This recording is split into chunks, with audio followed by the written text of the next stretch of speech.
Биринчи кезекте мыйзамды сыйлаган жаран атуу катары бул чечимди мен түшүнүү менен кабыл алдым. Эми мэрдин кызматы эл үчүн эмгектенген жарандын кызматы деп түшүнөмүн. Ош шаарынын жүгү абдан жоопкерчиликтүү. Ушуну аркалоого 5 жыл бою колдон келген күчүмдү жумшап келдим.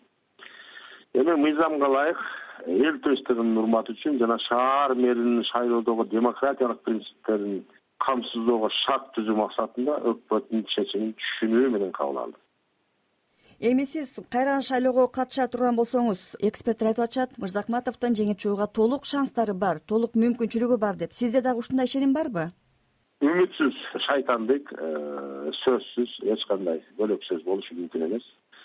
Эми эл колдоп турса, Кудай буйруп турса, сөзсүз барабыз.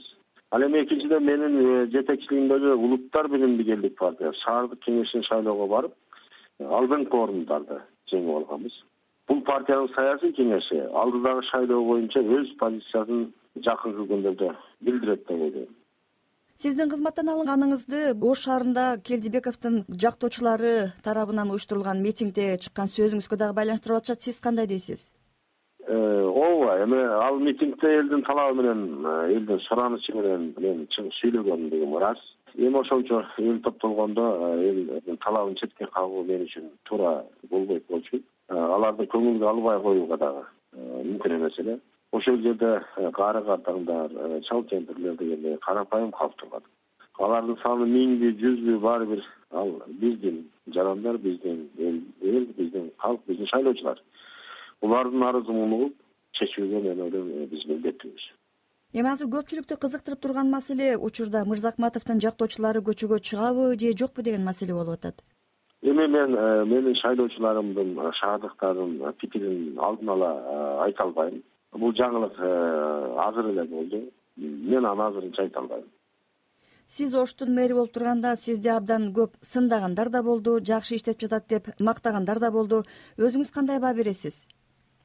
Эми жамуу жуп дүйнөлүк коомчулук билет, менин маңдайым өлкө үчүн эң оор баягы күндөрдө Ош шаарынын мэринин кызматын аркалоо буйруган экен.